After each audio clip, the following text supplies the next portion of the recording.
Yes, we will serve no foreign God or any other treasure, but we will serve the true, the living God.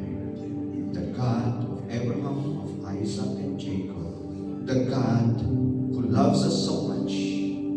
The love who is faithful. The God who is our only hope. The God who loves us and who saves us, who gave His only begotten Son, our Lord and Savior Jesus Christ. And because of what He did, we are here and we have eternal life. And we thank you for that, our loving God. And so this morning, once again, prepare each one of us as we worship you by listening to your message, as we praise you, as we once again experience your love for each one of us.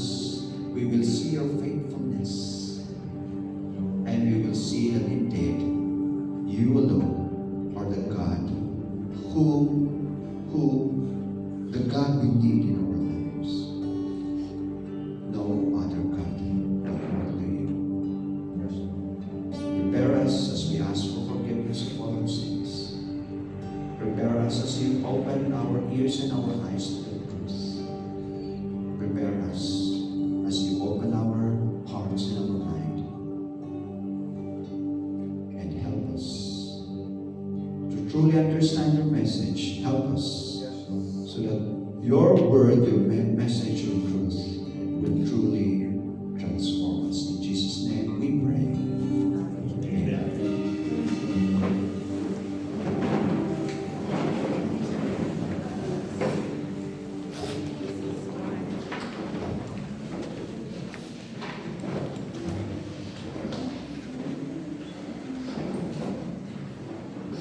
Magandang umaga po sa ating lahat. Kumusta na po tayo?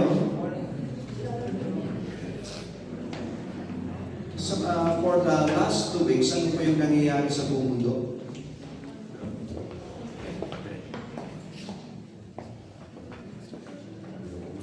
May labanan. Ano ang nakita nyo na nangyayari sa buong mundo? Sorry, hinahanap namin yung cursor, hindi pa yun.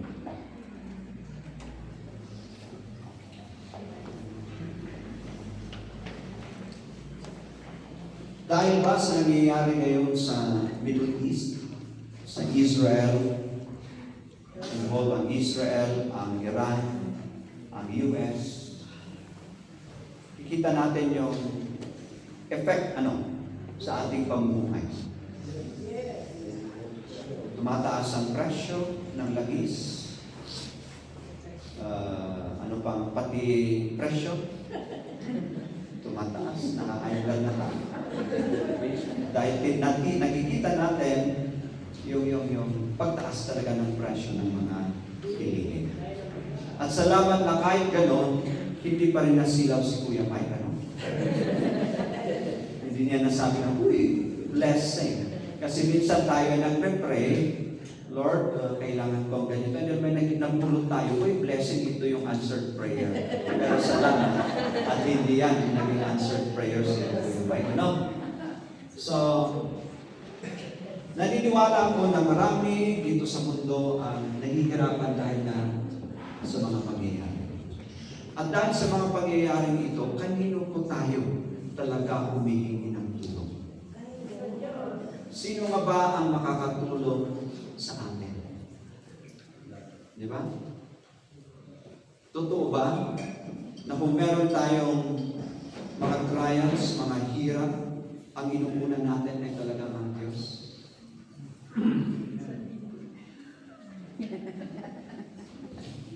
Siya nga ba ang inuunan natin? So sa pagpapatuloy ng ating pag-aaral sa libro ni Mark, nandun pa rin po tayo sa Mark chapter 6. At sa verses 45 to 52, ito rin ay mababasa natin, although merong pagkakaiba ng konti, sa Matthew chapter 14, verses 22 to 33, at sa John chapter 6, verses 15 to 21. Jesus is our ever-present helper. Siya ka ba? Na sa lahat ng pagkakataon, anuman ang pagkakataon na yan, mahirap man o sa tingin natin ay kaya-kaya natin, siya ka ba ang nandyan palagi na tutulong sa atin? O naghanap pa rin tayo ng iba na tutulong sa atin? So babasahin po natin ang mga verses na ito. So ito yung pagkakataon na lumakad ang ating Panginoong Hesus sa tubig, sa dagat o sa lawa ng Galilee. So ito. Immediately he made his disciples get into the boat and go before him to the other side, to Bethsaida, where he sent the multitude, while he sent the multitude away. And when he had sent them away, he departed to the mountain to pray. Now when evening came, the boat was still in the middle of the sea, and he was alone on the land. Then he saw them straining and rowing, for the wind was against them. Now about the fourth watch of the night, he came to them, walking on the sea, and would have passed them by. And when they saw him walking on the sea, they supposed that it was a ghost, and cried out, for they all saw him and were troubled. But immediately he talked to them and said to them, be of good cheer, it is I. Do not be afraid. Then he went up into the boat to them, and the wind ceased. And they were greatly amazed in themselves beyond measure and marveled, for they had not understood about the loaves because their heart was hardened. Pag titignan po natin ang Matthew chapter 14, may dagdag doon yung tungkol kay Peter. Ano nga ba yung ginawa ni Peter? Nung sinabi ng ating Panginoon na don't be afraid, it is I. Sabi niya, kung ikaw yan, Panginoon, sabihin mo na ako ay tutungo sa iyo, maglakad sa tubig. Anong sabi ng ating Panginoon? Halika. Naglakad na si Peter, pero nung makita yung lakas ng hangin, yung lakas ng alon, doon na siya nakatingin, siya na ay lumubog. Buti na lang. Anong ginawa niya? Sumigaw, Lord, help me. Ni-stretch ng ating Panginoon ang kanyang kamay at tinulungan si Peter. So yun, yung nilagdag doon. Pero hindi po natin itatouch yan. Ayan po natin kasi ibang pagtuturo na naman yan. Okay? So dito makikita natin, ito yung pangyayari pagkatapos yung, ano yung pangyayari last week? Feeding of the 5,000. The feeding of the 5,000. Na nakita natin yung miraculous act of God in providing for food for 5,000. Mahigit pa. Yan yung nakita natin. So ito na yung pangyayari pagkatapos noon. So, Jesus, makita natin dito na sinabi ng ating Panginoong Hesus sa kanyang mga alagad na sila ay sumakay sa bangka at pumunta sila sa kabilang dagat sa Bethsaida. So yun yung sinabi niya. At sinabi rin sa mga tao na umuwi na kayo. At siya naman, ang ginawa niya, pumunta siya sa bundok at nanalangin. So muli makikita natin dito yung importansya ng panalangin. Na talagang ang ating Panginoong Hesus ang pinaka-ehemplo sa pananalangin. Na talagang pagkatapos ng isang gawain, siya ay pupunta sa isang lugar, mag-isa siya, at siya ay nanalangin. Yan ang ating Panginoong Hesus. At nung gumabi na, so ibig sabihin dito, nung sinabi ng ating Panginoong Hesus sa kanyang mga alagad na sumakay kayo sa bangka, punta kayo sa kabila, sa Bethsaida, at pinauwi ng mga tao, hindi pa talaga gabi. Baka dumidilim pa. Dumidilim pa. At nung gabi na, yung bangka na sinakyan ng mga disciples nandoon pa rin sa gitna ng lawa. Nandoon pa rin sa gitna. May nabasa ako na nung pumunta ang ating Panginoong Hesus nung nakita ng ating Panginoong Hesus na talagang sila ay nahihirapan sa pagsasagwan at talagang dahil ang lakas ng alon, nung nakita niya yon, mga 3 to 4 miles yung kanilang naabot. 3 to 4 miles. So dito, about the fourth watch, yung first watch, 6 p.m. to 9 p.m., second watch, 9 to 12, and then 12 midnight hanggang 3. And then yung fourth watch, 3 to 6. So about the fourth watch, that is between 3 a.m. and 6 a.m. So makita natin, ilang oras na sila nagsasagwa. Nandun pa rin sila sa gitna ng lawa. Ilang oras? Kung sabihin natin, bago lang bumabit, sabihin na lang natin na 6 o'clock sila nag-umpisa. 9 hours. Hindi pa rin nila na-cross. Di ba? So, abot ng mga 9 hours. And then, pumunta ang ating Panginoong Hesus. At, akala nila, siya ay, anong sabi niya? Multo. At sila ay natakot. Umiyak at sumigaw dahil sa kanilang takot. Okay? So, anong ginawa ng ating Panginoong Hesus? Sinabi niya, huwag kayong matakot. Ako ito. Pinakalma niya sila. Na in-assure o talagang sinabi na siya yun. And then, pagkatapos, siya ay sumakay sa bangka, sinamahan yung mga disciples, at huminto yung hangin at yung alon. So sa pangyayari ito, ano kaya ang mga katotohanan na makikita natin? Ano ang pamagat? Yung ating Jesus, our ever-present helper.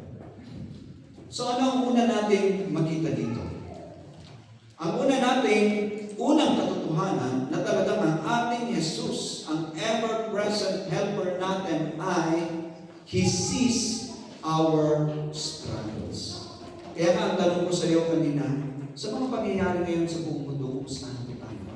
Meron pa ba tayong experience, paghihirap, o okay pa rin tayo dahil tayo mga Pilipino? Di ba? Mga Pilipino daw, kaya talagang kayang mabuhay kahit anong klaseng hirap. Pero may paghihirap. Di ba? May paghihirap pa rin. So nakita namin dito, anong sinabi ng ating Panginoong Hesus? Sumakay kayo sa bangka, punta kayo sa kabilang ibayo, sa may bandang Bethsaida.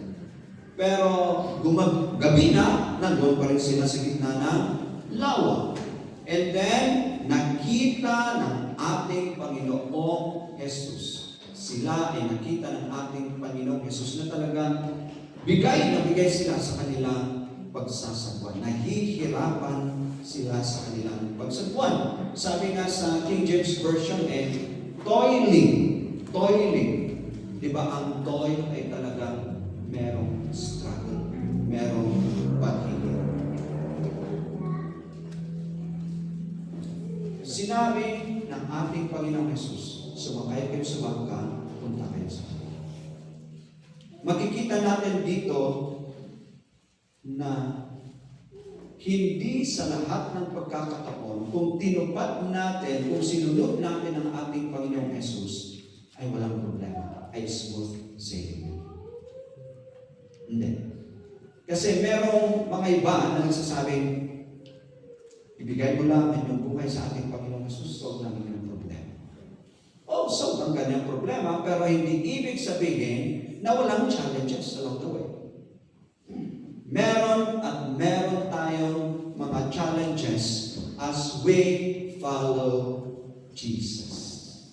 So dito nga, sinunod nila yung sinabi ng ating Panginoong Hesus na sila ay sumakay sa bangka, at yung nakita ko na commentary sa Cambridge Bible First School said, colleges, sabi dito yung toiling in rowing or straining at rowing, para silang natuturtute at pinapahirapan. Na talagang nababahala sila kung ano nga ba ang dapat nilang gawin. Kaya nga talagang nahihirapan sila sa pagsasama. So mga kapatid,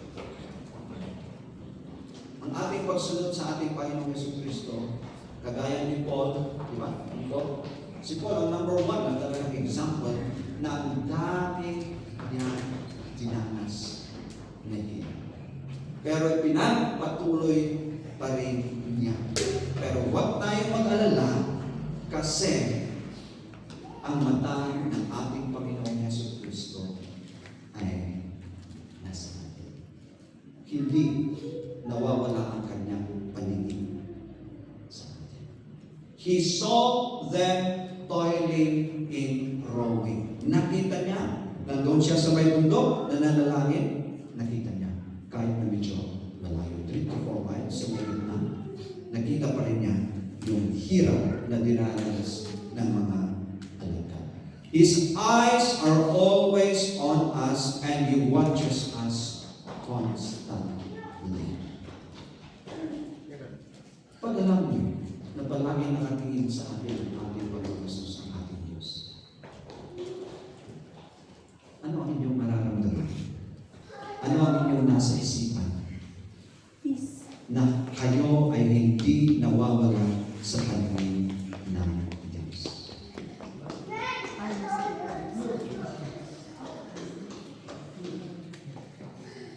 The eyes of the Lord are on the righteous, and His ears are open to their cry.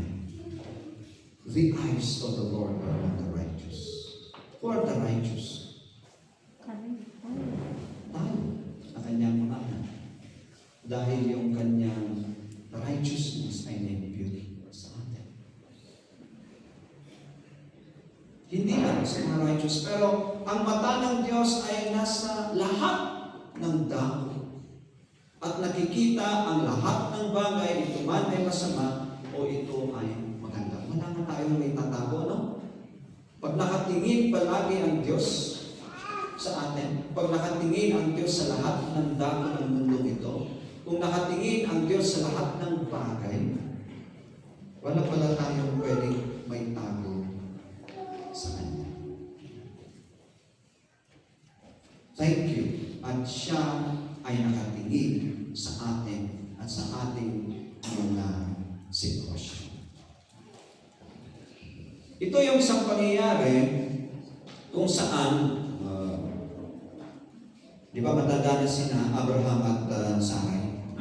Although may pangako ang ating Panginoong Jesus na magkakaroon sina Abraham at Sarai ng anak, naku, tumatanda na sila, wala pa rin. At ito namang si Sarai, nag-isip ng revenge para magkaroon sila ng anak. So sinabi kay Abraham, ibibigay ko si Hagar. So, si Abraham naman, obedient kay Sarah. Obedient ba yan? Yun talaga yung kanilang kultura at that time. Okay, so hindi natin mag-question yan. So, yun. Si Sarai ay nabuntis at dahil doon parang ano na to? Yung pagtingin ni Sarai kay Hagar na Hagar ay nabuntis at yung pagtingin ni Hagar ni Sarai kay Hagar ay parang sumasama yung kanyang buhay. Sumasama. Kaya ministry niya at umalis si Hagar. Pero ito, the angel of the Lord told her to return. Nakita niya sa may well, and then sinabi niya na siya ay bumalik. At sinabi pa niya na ikaw ay magkakaroon ng isang anak at papangalan mo dito ay Ishmael. Yan. So, bumalik siya at tinawag yung lugar at tinawag ang pangalan ng Diyos na kumausap sa kanya na sabi nito, You are the God who sees. At yung lugar na yan, called Bir Lahai Roy. So dito, una nagamit ang pangalan ng Diyos na El Roy. The God who sees. God sees you. He sees your situation. He sees your struggles. Ang maganda rito, hindi lang tinitignan ng Diyos yung ating sitwasyon o yung ating paghihirap, but He also comes to our aid. Di ba minsan tayo mga tao nakikita natin yung hirap ng mga, siguro may nakikita tayo na tayo taong nahihirapan. Sabihin naman natin kawawa naman yun. Tinutulungan ba natin? Iba ang Diyos. Siguro tayo, mag-iisip pa tayo kung tutulungan natin o sabihin natin, ito naman yung sitwasyon ko, hindi ko siya talaga matulungan. Pero ang ating Diyos, He is an ever-present helper. He sees our situation and He comes to our aid. Pero kailangan isipin natin, He does it in His own time. And He's never late. Ilang oras sila nagsasagwan? 9 hours. Ano yung nangyari kay Lazarus, yung kapatid ni Martha at Mary? Nung nalaman ng ating Panginoong Jesus na siya ay may sakit, hindi siya pumunta kaagad. Nung pumunta siya, ano nang nangyari kay Lazarus? Nalibig na. 4 na araw nang nakalibig nung pumunta siya. Pero makita natin na talagang may oras ang ating Panginoon para gawin yung nararapat niya gawin. So, nung pumunta ang ating Panginoong Hesus, ilang oras lang nahihirapan yung kanyang mga alaga. But He came to them. Pumunta pa rin siya sa kanyang tamang oras. At sa kanyang tamang pamamaraan. Kasi pwede naman niyang sabihin, habang niya ay nakikita niya, nahihirapan sila, hangin at alon, huminto kayo. Pwede naman niyang sabihin, di ba? Pwede niyang gawin. Pwede na rin siyang sumakay sa isang bangka and then puntahan sila. Pero ano ang ginawa niya? Naglakad siya sa tubig. So when God comes to our aid, it will be in His own time and it will be in His own way. Minsan, sabihin natin, hindi ata nakikinig ang Diyos. Dahil parang walang nangyayari sa ating pinapanalangin. He has His own time. He will do it in His own way. Ang ganda ng Psalm 121 kasi ito ay isang reminder kung kanino nga ba tayo dapat, kanino ba nanggagaling ang totoong tulong. From whence comes my help? Kanino nga ba? My help comes from the Lord who made heaven and earth. Sa Kanya po nanggagaling ang totoong tulong. At He who keeps you will not slumber. Hindi po siya natutulog. His eyes are always on us. And in His right time, by His own way, He will come to help us. Ang tanong, meron ba sa passage na ating nabasa na mga alagad ay manalangin at humingi ng tulong?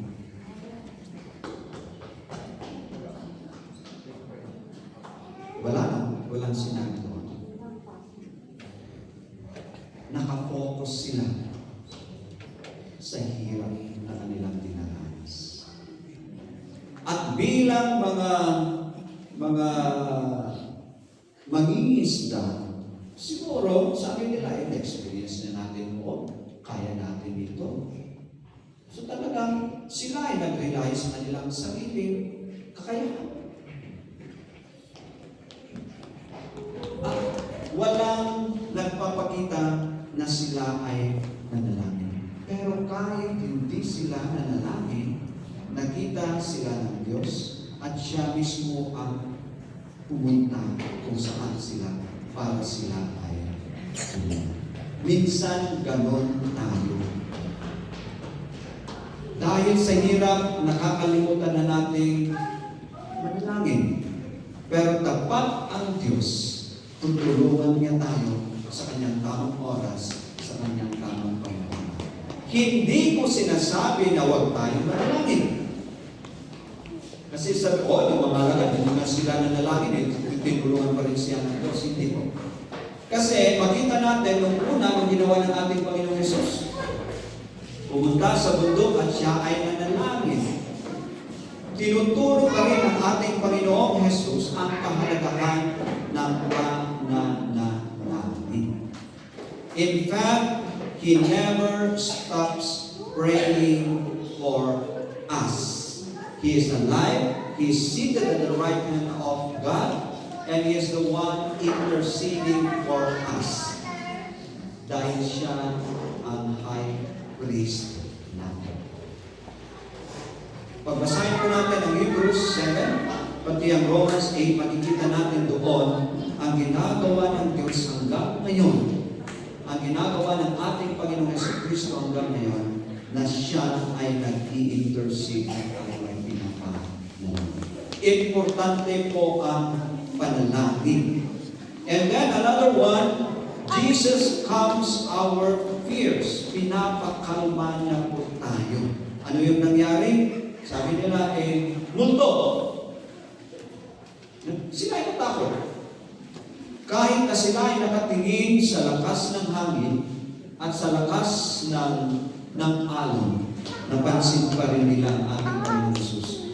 Pero dahil na iba yung kanilang focus, hindi nila siya namukhaan. Multo, sabi niya. Pero, ano ang sabi na naman ng ating Panginoong Jesus? Be of good cheer, it is I, do not be afraid. Do not be afraid. Sa Isaiah 41, ito yung talagang makikita natin na ang Diyos pa rin ang tutulong sa Israel. Sa kanilang kalagayan, wala pa rin maaasahan ang Israel kundi ang Diyos, kasi ang Diyos ay tapat at talagang tutulungan at tutulungan ang Israel. Sa mga pangyayari ngayon, anong akala mo? Ano kaya sa akala mo? Pababayaan ba ng Diyos ang Israel? Hindi niya pababayaan ang Israel. Nagkamali man ang Israel ngayon, kung sakali man nagkamali sila, hindi pa rin sila pababayaan ng Diyos. Ito ngayon sabi niya I am the Lord your God who takes hold of your right hand. Hawak-hawak po. Ano yung kamay? And says to you, do not fear, I will help you. Do not fear. Huwag kayong matakot. Tutulungan mo kayo. Do not be afraid. Huwag kayong matakot. Sabi nga dito, you warn Jacob, little Israel. Ano ibig sabihin dito? Kung ikampara ang Israel sa mga ibang mga nasyon, parang malalakas yung mga ibang nasyon. Parang walang kakayahan ang Israel. Napakaliit ang Israel kumpara sa mga ibang nasyon na gusto talagang sasalakay sa kanila. Kagaya ngayon, ang liit pa rin ng Israel.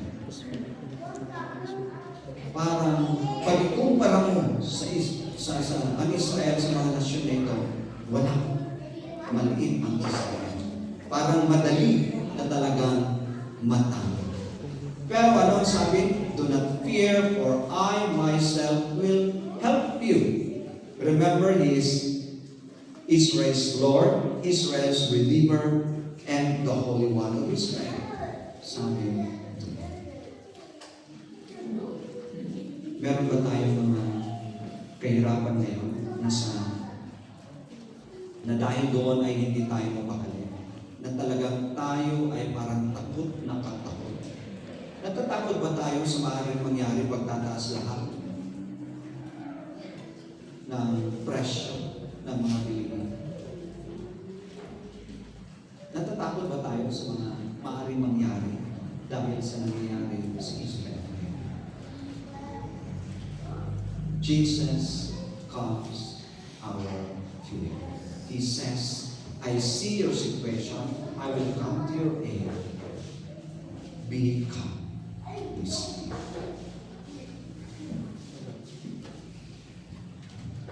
Kasi ito yung promise niya. Ito yung sinabi niya. Di ba? Peace I leave you. My peace I give to you. Not as the world do I give to you.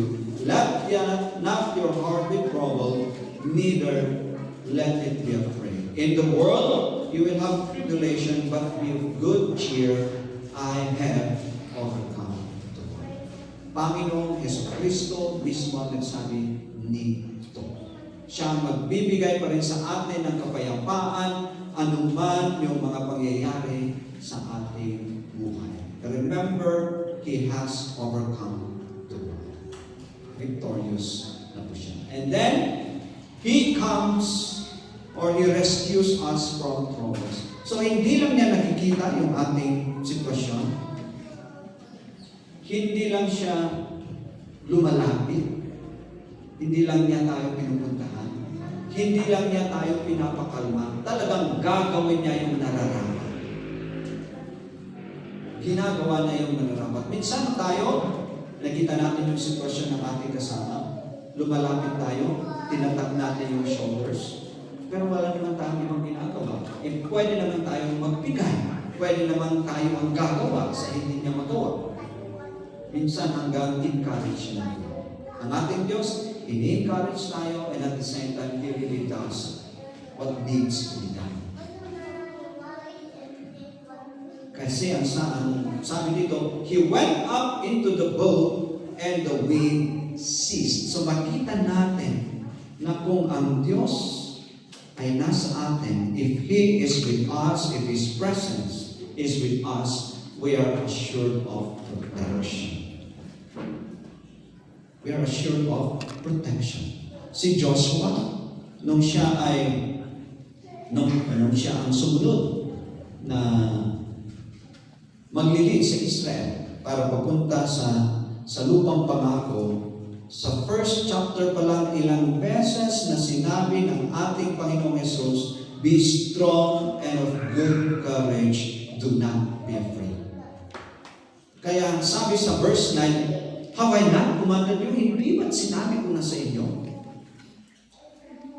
That be strong, be of good courage, do not be afraid, do not be dismayed. Bakit? The Lord your God is with you wherever you go. Pag talagang yung katotohanan ito, na ang Diyos ay nasa atin kahit saan tayo. Pag talagang yan ay ating panghawakan, kasi yan ang katotohanan. Di ba? Kahit anong sitwasyon natin tayo. Be strong. Do not be afraid. Do not be dismayed. The Lord is with you wherever you go. At yan ay naging totoo dahil sa ating Panginoong Jesucristo. Sinabi ng anghel kay Maria na ang ipapangalan sa kanyang ipapanganak ay Emmanuel, God is with us. Kung nasa atin ang ating Panginoong Jesus, ang Diyos ay nasa atin.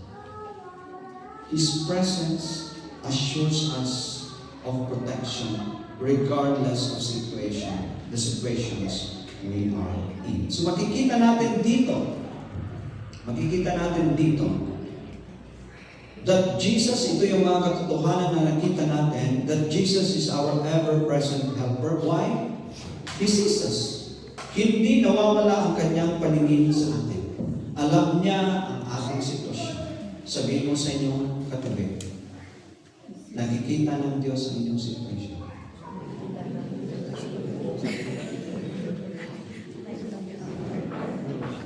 He comes to our aid. Siya mismo tutulong sa atin. Pupunta sa atin. May takot tayo, it becomes our fears. Sabihin niya, wag. Inaalis niya yung ating takot. And He really does what needs to be done. Kung ano man yung ating sitwasyon, Kanyang gagawin niya.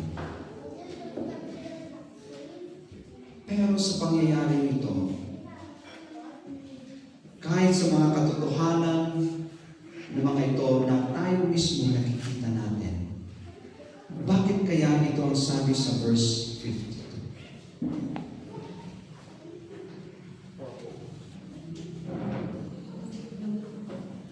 They had not understood about the laws because their heart was hardened. They did not understand the real meaning, the real significance of the miracles of the loaves, the feeding of the 5,000, because their minds could not grasp it. Hindi kaya yung kanilang sariling kaisipan na talagang intindihin yung pangyayari. Pero bago yung feeding of the 5,000, ilang miracles ang ginawa ng ating Panginoon? Ilang miracles? Dami, di ba? The healing of the sick, the healing of the paralytic. Ano ba ba? Yung healing ng babae na 12 years na nagdugo. Ano ba? Yung anak ni Jairus, nasabi nila namatay, pero nabuhay muli. Bulag, nakakakita. Demon possessed. Ano nangyari? They were delivered. Ang daming miracles bago yung feeding of the 5,000, di ba? At dito na naman, sabi dito they had not understood the miracles of the loaves. They had not understood yung feeding of the 5,000. Ano yung hindi nila naiintindihan? Kung sino si Jesus. Hindi nila pa rin naintindihan at hindi nila nataro yung mga ginawa ni Jesus kung sino nga ba si Jesus. Ang tanong sa atin, ilang miracles ang dapat gagawin ng ating Panginoong Jesus at saka na lang natin sabihin, oo nga, siya ang Diyos.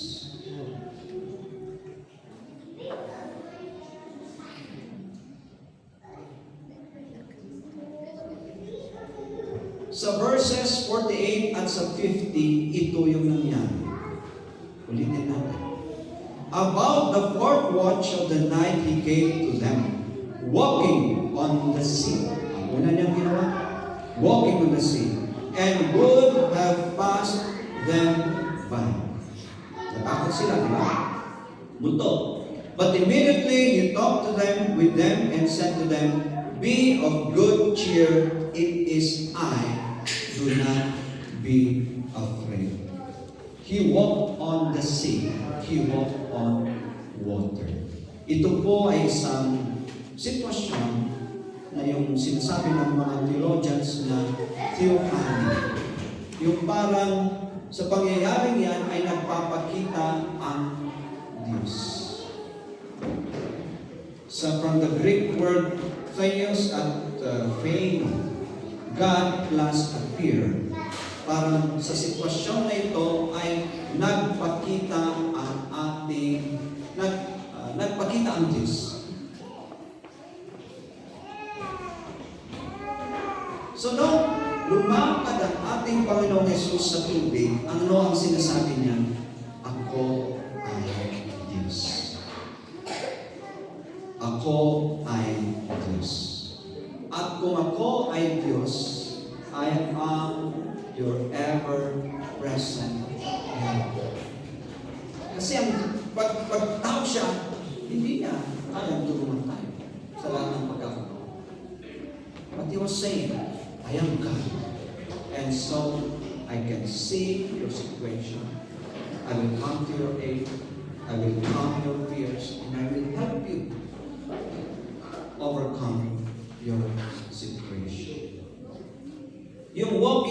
water, bakit sabihin niya, when you walk on water, ang sinasabi niya, ako ay Diyos. Nung sa Exodus, nung umalis ang mga Israelites at mag-cross sila sa Red Sea, di ba? Kasi hinahabol sila.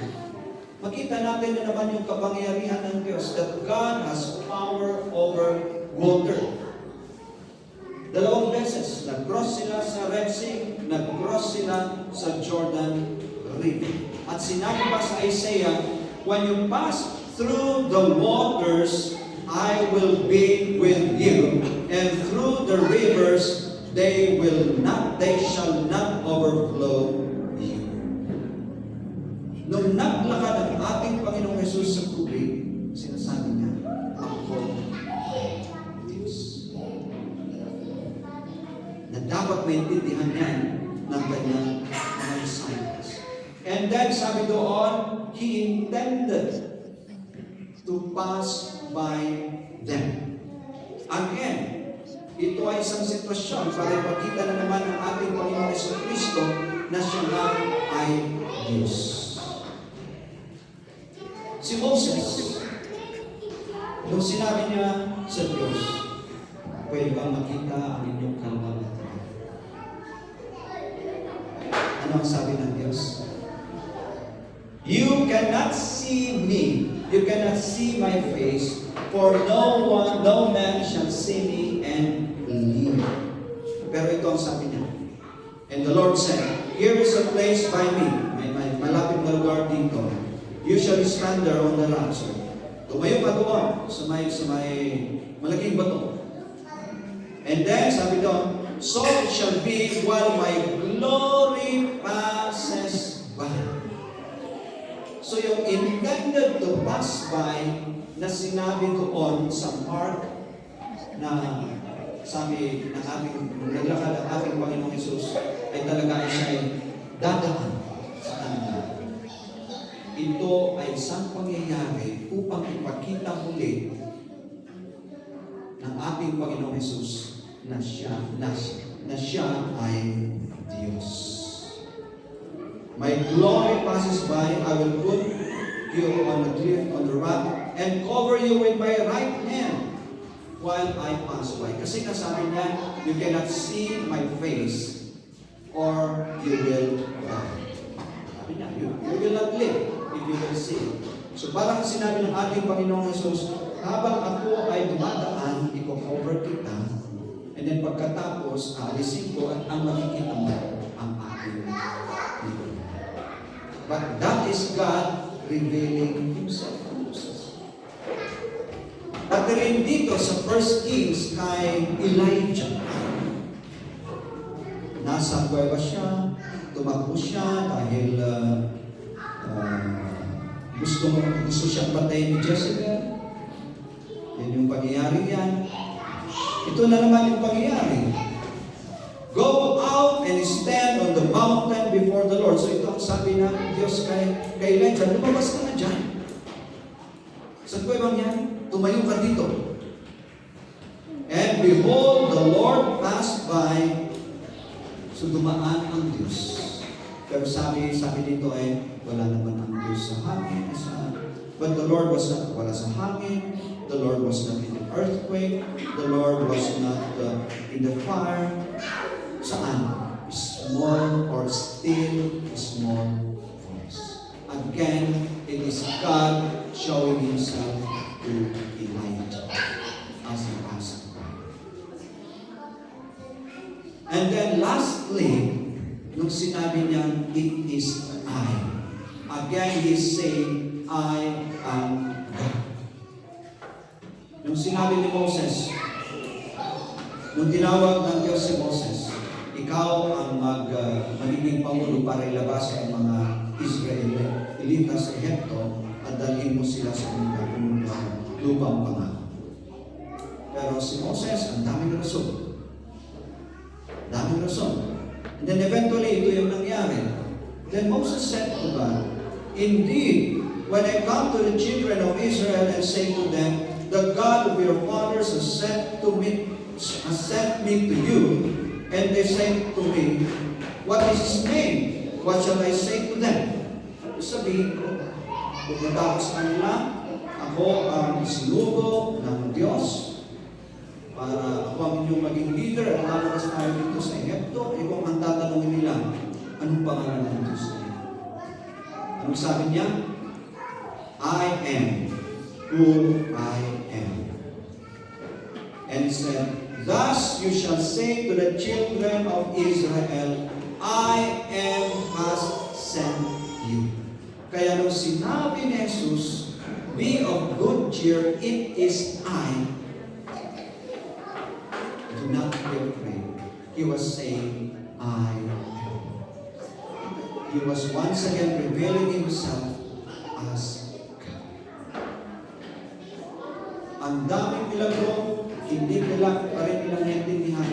Sa pangyayaring ito, ginamit na naman ng ating Diyos, ng ating Panginoong Jesucristo, ang sitwasyon na yan para ipakita, ipaalam sa mga tao, sa kanyang mga disipulo, na siya nga ay Diyos. At pag siya ay Diyos, totoo yung sabi natin, yung napag-aralan natin mga katotohanan kanina, that He is our ever-present helper. As God, He sees us, He sees our situation, our struggles. As God, He will come to our aid. Siya po ang pupunta para tayo ay tulungan. As God, whatever fears we have, He will be the one who will calm us, who will say, be still, be calm, do not fear, for I am with you. And because He is God, He will definitely help us. Jesus is God. He is our ever-present. Sa Matthew, ito yung kanilang realization sa Panginoon. Sabi nila, truly, you are the Son of God. Tayo, do we see Jesus as a teacher, as a man? Do we see Him as a prophet? Or is He the Son of God? Is He the Son of God? He is the Son.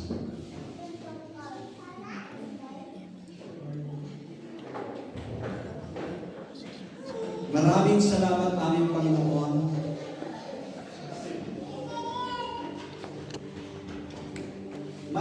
Maraming pagkakataon na hindi talaga namin nakita ang inyong pagkadiyos at kami ang hihingi ng tulong sa inyo.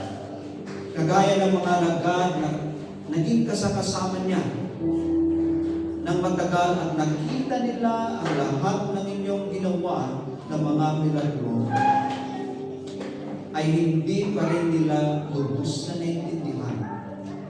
Hindi pa rin nila nakita ang katotohanan na ikaw mong Jesucristo ay Diyos. Salamat sa pangyayaring ito dahil kami rin mismo ay natuto na oo nga. Ikaw ang Diyos anak, that truly you are the Son of God.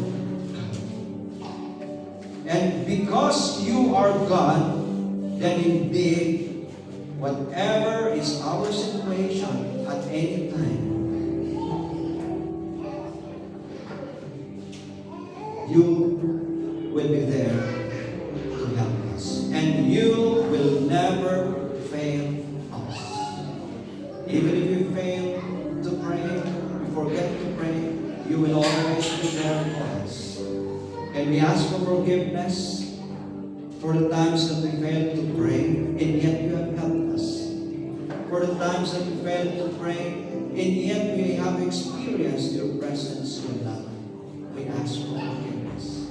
Help us to always pray, to always, regardless of our situation, in good times, in bad times, that we will always pray. And thank you for everything. For indeed, you are our